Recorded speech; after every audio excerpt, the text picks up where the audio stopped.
कृपया आप मेरे चैनल को सब्सक्राइब करना ना भूलें।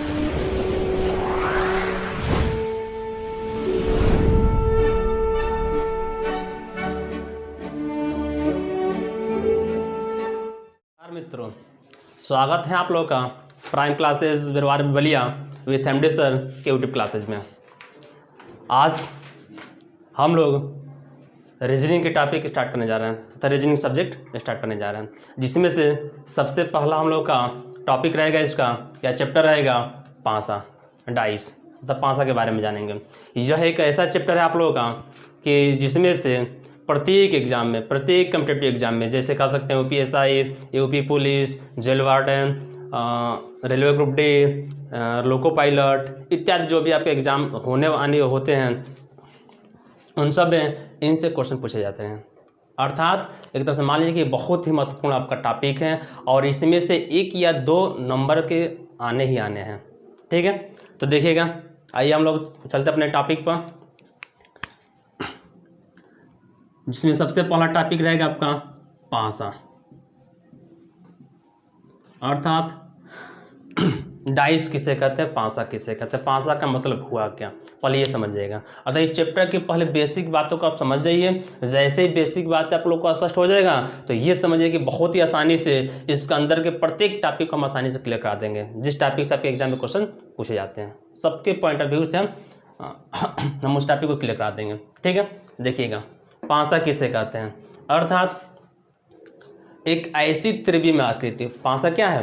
पासा एक त्रिविमीय आकृति है जिसमें 6 समान सतह होते हैं तथा जिन पर 1 से 6 तक के अंक अंकित होते हैं, उसे क्या कहते हैं? हम पासा कहते हैं। मतलब एक ऐसा त्रिविमीय आकृति, 3 डायमेंशन शेप वाली एक ऐसी आकृति जिसमें 6 समान समतल सतह होते हैं तथा प्रत्येक सतह पर 1 से 6 तक के अंक अंकित होते हैं, उसे हम क्या कहते हैं? पासा कहते हैं। त्रिविमीय का मतलब क्या हो गया, या त्रिविमीय का मतलब क्या हुआ? तो ऐसी आकृति जिसमें 3 तरह की विमाएं अर्थात 3 तरह के मापे पाई जाती हैं, जैसे LBH लंबाई चौड़ाई ऊंचाई कह सकते हैं। मतलब जिन आकृतियों में 3 तरह की विमाएं अर्थात लंबाई चौड़ाई ऊंचाई जैसे माप पाए जाते हैं या स्थित होते हैं, वैसे ही आकृति को हम क्या कहते हैं? त्रिविमीय आकृति कहते हैं। तो पासा ठीक वैसा ही एक आकृति है जिसमें 6 समान समतल सतह होते हैं और उन पर 1 से 6 तक के अंक अंकित होते हैं। ठीक है, वही पासा कहलाते हैं। जैसे में डायग्राम से देख लीजिएगा आप लोग,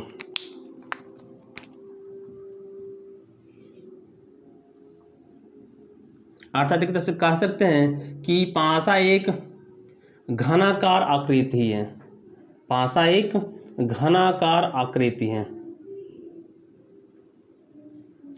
यहाँ पर जो आकृति हम शो किए हैं ये क्या एक तरह से है? और पासा का ही आकृति है, या ये जो आकृति एक तरह से घनकाय आकृति है। ठीक है, और इसमें 6 समान समतल सतह दिख रहे हैं तथा साथ ही साथ यह त्रिविमीय आकृति है। त्रिविमीय का मतलब 3 तरह की विमाएं हैं। जैसे देख लीजिएगा, इसे आप कह दिए लंबाई, इसे आप कह दिए ऊंचाई और ये साइड वाले को कह दिए आप चौड़ाई। 3 तरह की मापें दिख गई। तो जिन आकृति में 3 तरह की मापें देती है वही त्रिविमीय आकृति होती हैं।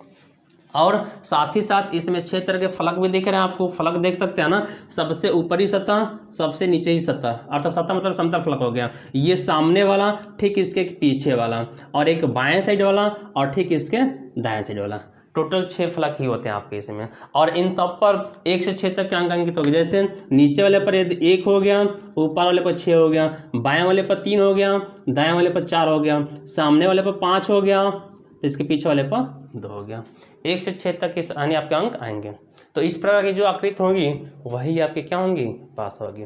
लेकिन एक चीज़ हमेशा ध्यान रखिएगा, किसी भी त्रिविमीय आकृति को यदि या पासा को आप सामने से देखते हैं तो एक बार में अधिकतम आपके 3 सतह ही दिखाई देते हैं। एक बार में अधिकतम आपके 3 सतह ही दिखाई देते हैं। अर्थात इस चैप्टर में जो भी हम लोग पासा बनाएंगे, पासा के जो भी आकृति बनाने की आवश्यकता होगी उसमें हम 3 सतह दिखाते हुए प्रदर्शित करेंगे, जिस पर से कोई भी 3 अंक इस पर अंकित रहेगा। अर्थात यहाँ पर जो आकृति दिख रहा है बहु एक पासा, अर्थात आप लोग कह सकते हैं कि जो लूडो गेम होता है ना, उसमें एक इसी प्रकार की आकृति होती है जिसपे 1 से 6 तक के अंक अंकित होते हैं, वही लूडो होता है, अर्थात वही एक तरह से पासा है। तो ऐसा हो गया पासा पासान कर लेंगे, पासा किसे कहते हैं ये स्पष्ट हो गया ना। अब इसमें एक चीज़ बात आती है कि पासा में कुल कितने फलक होते हैं। पासा के परिभाषा स्टार्टिंग में जो हम बोले थे उसे आप नोट कर लीजिएगा ना। पासा में कितने फलक होते हैं, तो पासा में फलकों की संख्या कितनी होती है, 6 होती हैं। पासा में फलकों की संख्या आपकी 6 होती है। फलक का मतलब क्या हुआ आपका, कह सकते हैं जैसे एक तरह से तो घनाकार है, लेकिन इसी की लंबाई चौड़ाई ऊंचाई सभी बराबर हो जाए तो ये घन का आकार होगा, अतः पासे का आकृति का ये भी हो जाएगा। तो जिसमें हम फलक को काउंट कर सकते हैं आसानी से। सबसे ऊपर वाला समतल सतह, इसके नीचे वाला यानी समतल सतह, 2 सतह ये हो गए, एक ये सतह हो गया, एक इसके ठीक पीछे वाला सतह हो गया, 4 सतह, एक ये सतह हो गया तो ठीक इसके पीछे वाला सतह हो गया आपका, अर्थात 4 2 6 सतह होते हैं, टोटल 6 सतह हो गए। अतः उसी समतल सतह को हम फलक भी कहते हैं। फलक कह दीजिए या समतल सतह कह दीजिए आप लोग, समतल सतह। उसके बाद से बात आती है कोर या किनारा कह सकते हैं, ऐसे अर्थात कोर की संख्या कितनी होती है और यह कोर होता क्या है। तो कोर का मतलब ये हुआ कि जब किसी पासे में या किसी घनाकार आकृति में जब 2 समतल सतह जिस रेखा पर मिलते हुए प्रतीत होते हैं, 2 समतल सतह जिस रेखा पर मिलते हुए प्रतीत होते हैं, उसी रेखा को एक तरह से हम कोर कह सकते हैं या किनारा कह सकते हैं। अर्थात इसमें पासा में किनारों की संख्या या कोर की संख्या कितनी होती हैं, तो 12 होती हैं।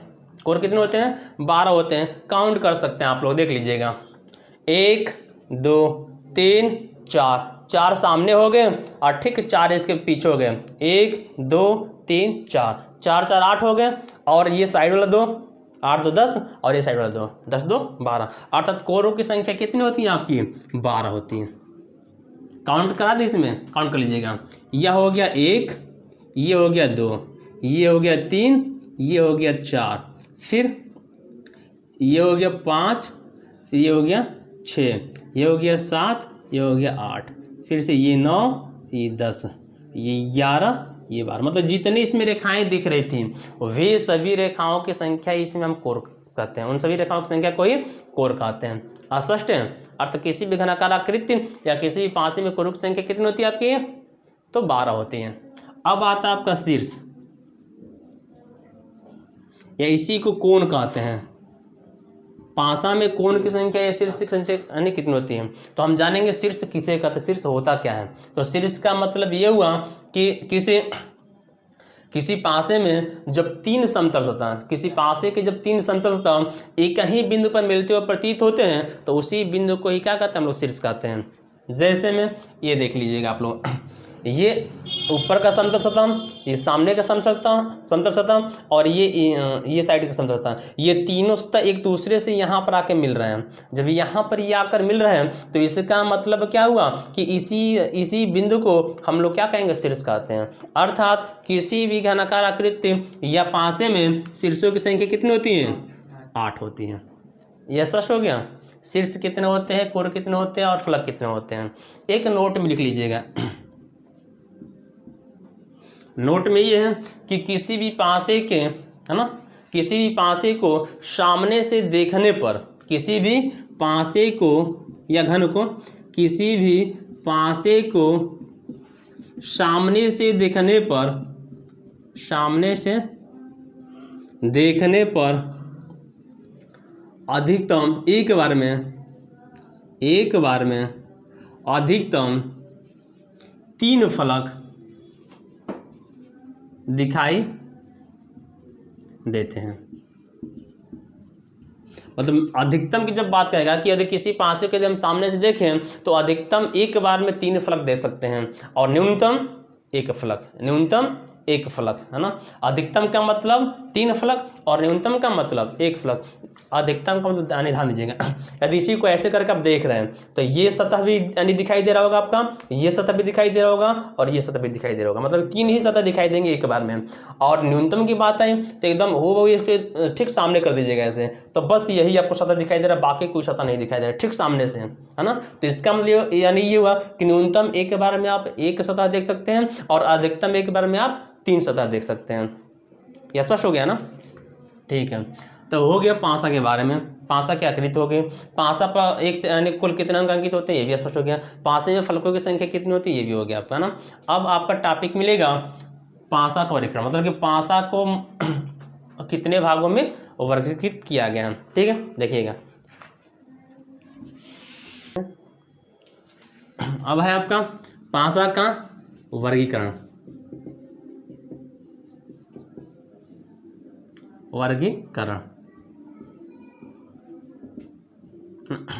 तो हम लोग कह सकते हैं पासा को उसकी आकृति के आधार पर या उसके रूप या बनावट के आधार पर मुख्यतः दो भागों में वर्गीकृत किया गया, बांटा गया। अतः पासा को मुख्यतः दो भागों में वर्गीकृत किया गया है, दो भागों में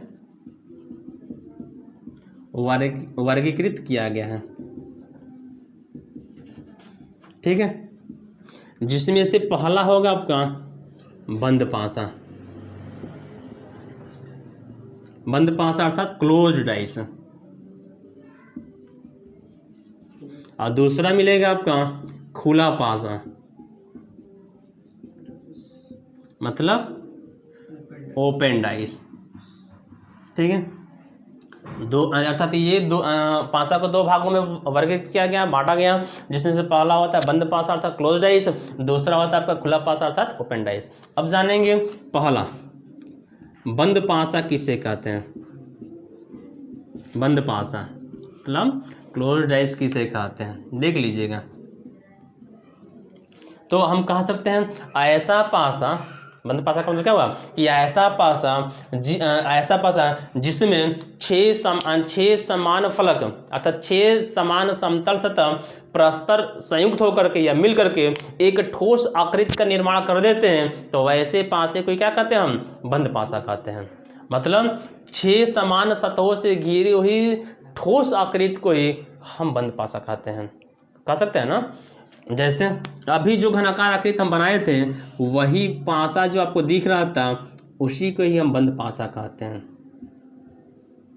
यहाँ पर जो पासा दिख रहा है आपका, कौन सा पासा आपका, तो ये बंद पासा है, क्योंकि इसके जो 6 समतल सतह थे वो सभी 6 समतल सतह एक दूसरे से मिलकर एक ठोस आकृति का निर्माण कर दिए हैं, इसलिए वह बंद पासा है, अस्पष्ट बंद पासा।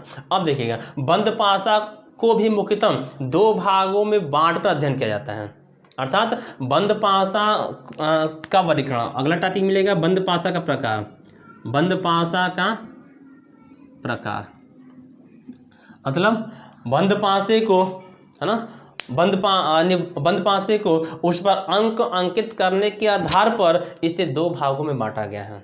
मतलब जो भी बंद पासा होता है उस पर अंक अंकित करने के आधार पर, मतलब अंक अंकित करने का जो तरीका होता है उसके आधार पर इसे दो भागों में बांटा गया, उसके आधार पर इसके दो भागों में बांटा गया। अर्थात यह मुख्यतः दो प्रकार का होता है, कह सकते हैं, या जो बातें हम बोल रहे हैं उसे आप नोट भी कर सकते हैं अपने नोट से।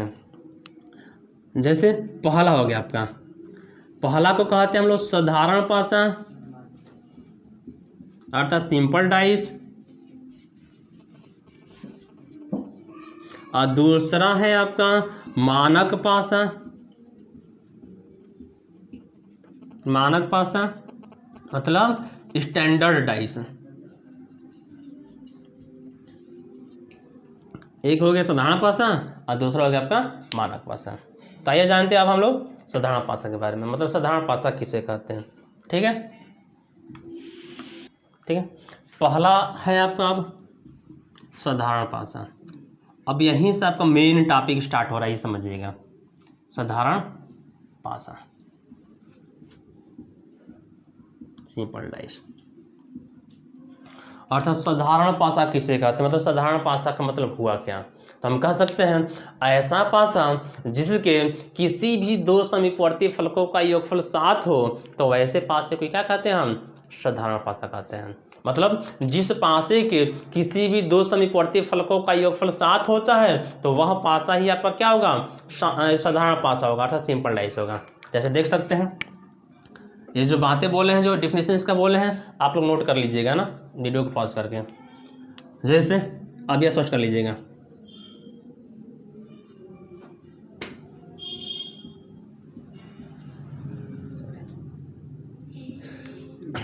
मतलब जिस पासे के दो समीपवर्ती फलक, एक इसमें टॉपिक पॉइंट आ रहा है आपका समीपवर्ती फलक, ये ध्यान रखना जरूरी है।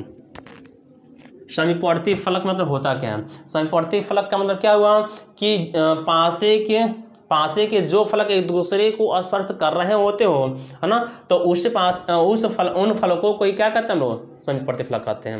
मतलब जो पासा पास हो, एक दूसरे से सटा हुआ हो, उसे क्या कहते हैं हम? समीपवर्ती फलक कहते हैं। ये जैसे आप कह सकते हैं कि समीपवर्ती फलक का दूसरा नाम आप लोग पड़ोसी फलक भी कह सकते हैं। पड़ोसी का मतलब पता है ना कि क्या होता है? अर्थात आपके घर के ठीक दाएं और बाएं में जो घर होता है उन्हीं घरों को हम पड़ोसी घर कहते हैं, या वो आपके पड़ोसी होते हैं। ठीक आपके जैसे ये मकान है, इसके ठीक बाएं साइड में जो मकान होगा और इस मकान के ठीक दाएं साइड में जो मकान होगा, यही दो लोग ये क्या होते हैं? परस्पर आपके पड़ोसी होते हैं। तो ठीक वैसे ही इसको हम कह सकते हैं कि इस 4 का पड़ोसी की यदि बात कही जाए तो इस 4 के ठीक बाएं में कौन है आपका? 3, अर्थात ये पड़ोसी फलक हो गया, है ना। पड़ोसी मतलब ठीक इससे जो स्पर्श किया हुआ है वही पड़ोसी फलक होगा, या इसको इस लैंग्वेज में हम लोग समीपवर्ती फलक के नाम से जानते हैं, है ना। अर्थात दूसरी भाषा में कह सकते हैं कि पासे के जो फलक एक दूसरे को स्पर्श कर रहे होते हैं तो उन फलकों को हम समीपवर्ती फलक कहते हैं। जैसे यहाँ पर 3 और 4 परस्पर समीपवर्ती फलक हैं, फिर 4 व 5 परस्पर समीपवर्ती फलक हैं, फिर 3 व 5 परस्पर समीपवर्ती फलक हैं। तो समीपवर्ती फलक स्पष्ट हुआ है ना। अब उस साधारण पासे में कह रहा था कि समीपवर्ती फलक का योग कितना होना चाहिए? 7। मतलब जिस पासे के किसी भी 2 समीपवर्ती फलकों का योगफल 7 हो तो वैसे पासे ही आपके साधारण पासे कहे जाते हैं। जैसे चेक कर लीजिएगा क्या ये साधारण पासा है कि नहीं है। तो देख लीजिएगा, पहले हम जोड़ दिए 3 + 4 = 7, फिर से 4 + 5 = 9, फिर से इसको लेते हैं तो 5 + 3 = 8। अब ये देखिएगा यहाँ पर 3 तरह की स्थिति आ रही है, मतलब 3 समीपवर्ती फलक आपको दिख रहा है ना। तो इस स्थिति में किसी एक का योगफल यदि आपका 7 हो गया, कहीं एक बार यदि 7 दिख गया तो समझ जाइए कि यही जो पासा होगा आपका वो साधारण पासा अर्थात सिंपल डाइस होगा। अर्थात ये जो पासा है आपका वो साधारण पासा है। पहचान कर लेंगे जैसे दे रहा आगे। ये कौन सा पासा है?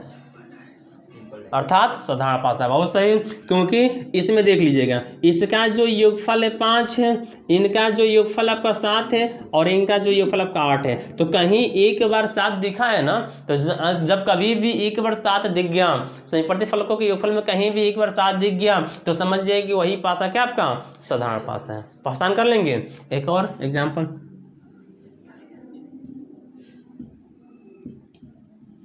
ये कौन सा पासा आपका? साधारण पासा। बहुत सही, क्योंकि इसको देखते ही देखते पहचान कर लेंगे आप। क्यों? क्योंकि बस जिसके किसी 2 समीपवर्ती फलकों का योगफल 7 हुआ तो वही आपका साधारण पासा। जैसे यहाँ पर आप समीपवर्ती फलक को जोड़े तो ये हो गया 7, तो यहीं से कह सकते हैं कि ये साधारण पासा है। क्या ये साधारण पासा है? क्या ये साधारण पासा है? तो इसमें आप नहीं बता पाएंगे कि इसके समीपवर्ती फलक का योगफल 7 है कि नहीं, क्योंकि ये इसके फलकों पर चर राशि अंकित है और चर राशि का योगफल कभी पूर्णांक में नहीं होता है, इसलिए इसे बताना संभव नहीं है कि साधारण है कि मानक है ना। क्योंकि साधारण मानक कब पहचान करेंगे? आप अंक के आधार पर ही पहचान कर सकते हैं, चर राशि या शाब्दिक शब्द के आधार पर पहचान नहीं कर पाएंगे। ये ध्यान रखिएगा हमेशा। साधारण पासा पहचान कर लेंगे हम। ठीक है, आगे बढ़िए। अगला है आपका दूसरा है मानक पासा, अर्थात स्टैंडर्ड डाइस।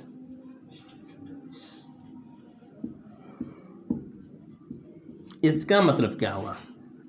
तो सामान्यतः आप ये कह सकते हैं कि जो पासा साधारण पासा नहीं है वही पासा आपका मानक पासा होगा। आसानी से कर सकते हैं। या दूसरे लैंग्वेज में आप ये भी कह सकते हैं कि जिस पासे के किसी 2 समीपवर्ती फलकों का योगफल 7 न हो, जिस पासे के किसी भी 2 समीपवर्ती फलकों का योगफल 7 न हो तो वही पासा आपका मानक पासा होता है। उसी पासे को आप क्या कहेंगे? मानक पासा कहेंगे। अर्थात इसमें कह सकते हैं समीपवर्ती फलक का योग इज नॉट इक्वल 7, है ना। उसे ही क्या कहेंगे हम, समीपवर्ती, अरे सॉरी, मानक पासा कहा देंगे। जैसे में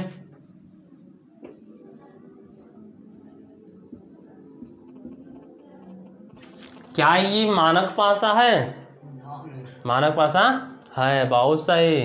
अर्थात यहाँ पर आप कह सकते हैं क्या, इसमें समीपवर्ती फलक को देख लीजिएगा, 2 + 4 इसका मतलब, पहले ये आपको लेते हैं, ये दोनों पास पास वाले को लीजिए तो योगफल मिला 6। अब इन दोनों पास पास वाले को लीजिए, 4 + 6 है ना, इसका उल्टा हो गया आपका 10। और फिर इन दोनों को लीजिए आप तो 6 + 2 इसका उल्टा क्या मिलेगा, 8। अर्थात इसमें से किसी भी समीपवर्ती फलक का योगफल आपका 7 नहीं दिखा, मतलब समझ जाइए कि ये कौन सा पासा है, मानक पासा है। 7 नहीं होना चाहिए, योगफल 7 नहीं होना चाहिए, किसी का योगफल 7 नहीं है ना, इसलिए ये मानक पासा है। कौन सा पासा आपका, मानक पासा है ना, ये ध्यान रखिएगा। फिर एक और पहचान कर लीजिए आप,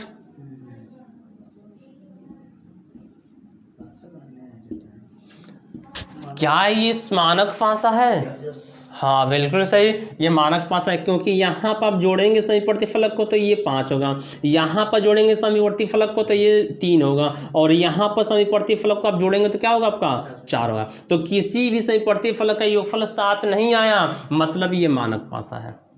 फिर अगला एक और एग्जाम्पल देख लीजिएगा, क्या ये मानक पासा है, हाँ बिल्कुल सही, ये भी मानक पासा है, क्योंकि इसके भी समीपवर्ती फलक को जोड़ने के बाद से पता चल रहा है कि योगफल 7 नहीं दिखा। ये हो गया 3 × 4, ये हो गया 5 × 3 8, और ये हो गया आपका 5 × 1 6। अर्थात किसी भी समीपवर्ती फलक का योगफल 7 नहीं है ना, तो इसका मतलब क्या हुआ कि यह भी मानक पासा ही है। नेक्स्ट है आपका, क्या ये मानक पासा है, अर्थात ये मानक पासा नहीं है, क्योंकि इसके समीपवर्ती फलक का योगफल आपको 7 दिख रहा है ना, तो जिसका 7 दिखता है उसको हम क्या कहते हैं, वो साधारण हो जाता है, मानक कभी नहीं होता, ये ध्यान रखिएगा ना। अर्थात समीपवर्ती फलक के आधार पर बहुत ही आसानी से आप साधारण और मानक की पहचान कर सकते हैं। पहचान कर लेंगे ना, ठीक है। अब आपका अगला टॉपिक है, इसी में एक नोट है, नोट देख लीजिएगा, बहुत ही महत्वपूर्ण ये नोट है ना। यह नोट आपका यही कह रहा है ना,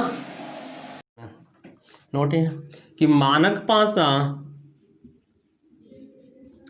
पासा के विपरीत फलकों का योग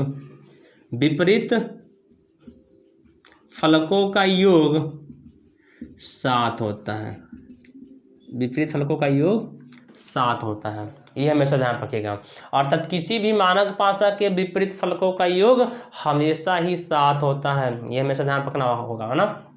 विपरीत फलक का मतलब क्या हुआ, ठीक उसके दूसरे साइड वाला, जैसे यह जो आपका फलक दिख रहा है, इस फलक के ठीक दूसरे साइड वाला जो फलक होगा वही फलक इसका विपरीत माना जाएगा। जैसे यह ऊपर वाला जो फलक है, इसके ठीक नीचे वाला जो फलक होगा, ठीक दूसरे साइड वाला जो फलक होगा यही दूसरे के विपरीत माना जाएगा। तो ये दोनों एक दूसरे के विपरीत हैं, ये और ये वाला एक दूसरे के विपरीत है, और ये दाएं और बाएं वाला एक दूसरे के फलक क्या आपके विपरीत हैं। तो मानक पासा में इसमें विपरीत फलकों का योगफल आपका 7 होता है, विपरीत फलकों का योगफल 7 होता है। जैसे यदि ऊपर वाले फलक पर आपका 2 हो गया तो फिक्स है कि नीचे वाले फलक पर आपका 5 होगा। ये दाएं वाले फलक पर यदि 3 हो गया तो बाएं वाले फलक पर फिक्स रूप से आपका 4 होगा। यदि सामने वाले फलक पर 1 हो गया तो फिक्स रूप से इसके पीछे वाले फलक पर क्या होगा आपका 6 होगा।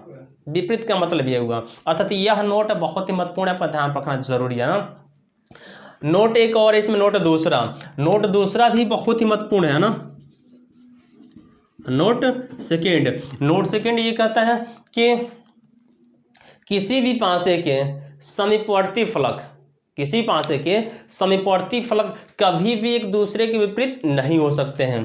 अर्थात समीपवर्ती फलक, ये ध्यान रखना जरूरी है, समीपवर्ती फलक कभी भी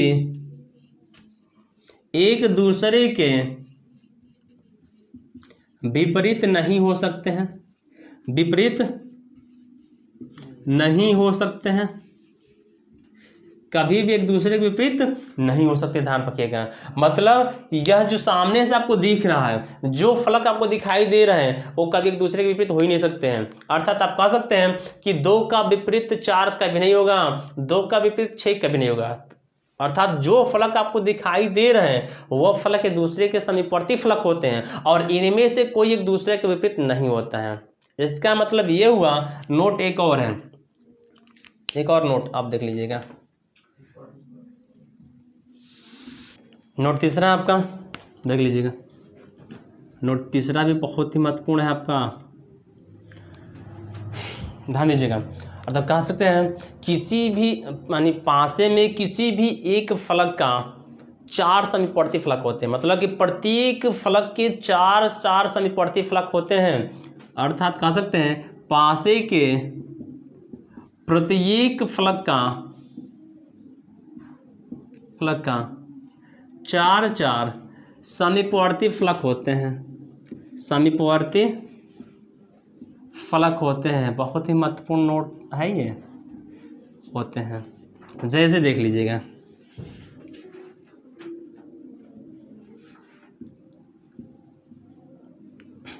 जैसे यहाँ पर बस यानी हम कर दे रहे हैं या इसका 3 डायमेंशन शेप बना दे रहे हैं, पासे का या 3 डायमेंशन शेप बना रहे हैं हम।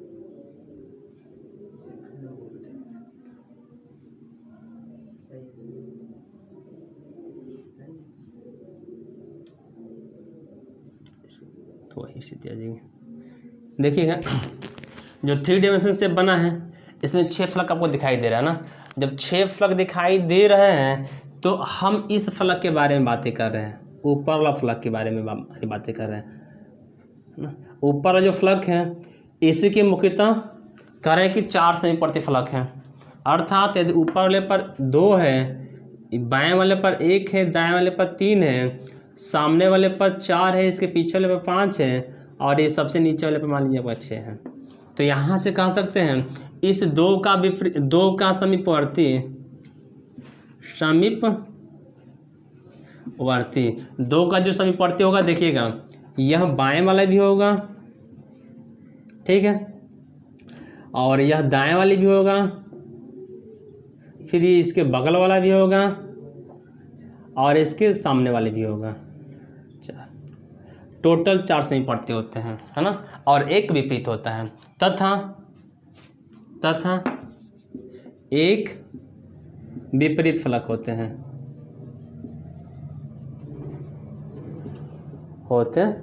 ये ध्यान रखिएगा। अभी स्पष्ट करा दे रहे हैं, देखिएगा जैसे यही है ना। इसके कह रहे हैं कि कोई भी एक फलक आप लेंगे तो इसके मुख्यतः 4 समीपवर्ती फलक होगा और एक विपरीत फलक होगा। तो इस हम ऊपर वाले फलक को ले रहे हैं तो ऊपर वाले फलक से यह स्पर्श किया हुआ है, इसलिए ये इसका समीपवर्ती हुआ। इसी फलक से ये भी स्पर्श किया हुआ, इसलिए ये भी इसका समीपवर्ती हुआ। ये भी फलक इस ऊपर वाले फलक से स्पर्श किया हुआ है, इसलिए ये भी फलक क्या होगा आपका, इसका समीपवर्ती होगा। ठीक इसके पीछे वाला ये भी आपका क्या हुआ, ये भी इस ऊपर फलक से स्पर्श किया हुआ। मतलब कि एक ही फलक से 4 फलक स्पर्श किए हुए हों तो जो फलक परस्पर दूसरे फलक का स्पर्श करता है वही तो समीपवर्ती होता है। अर्थात इस एक फलक के कितने समीपवर्ती हो गए, 4 समीपवर्ती हो गए। तो 4 ये हो गए और इसके ठीक सामने वाला अर्थात नीचे वाला जो हुआ ये आपका विपरीत हो गया। अर्थात 4 समीपवर्ती होते हैं और एक विपरीत होता है और एक वो खुद होता है। 6 फलक हो जाएंगे आपके। तो ये स्पष्ट है। तो नोट ध्यान रखना होगा कि पासे के प्रत्येक फलक के 4 समीपवर्ती फलक होते हैं तथा एक विपरीत फलक होता है। इसका भी जानते हैं कब होगा आपका, इसका भी बहुत महत्वपूर्ण चीज है। और जब आपके सामने कहीं साथ 3 या 4 पासे मिल जाएं और उसमें विपरीत फलकों की पहचान करना होगा तो वहां पर इसका यानी इस रूल का बहुत ज़्यादा यूज होता है ना, उस यानी वहां पर इसका बहुत ज़्यादा आप यूज करेंगे। तो यह स्पष्ट है, ठीक है। अर्थात आपका ये मानक पासा भी हो गया, आपका मानक पासा हो गया, ठीक है। तो आज के वीडियो में हम इतने ही रहने दे रहे हैं। अगले क्लास में हम लोग मिलेंगे विपरीत फलकों पर आधारित प्रश्न।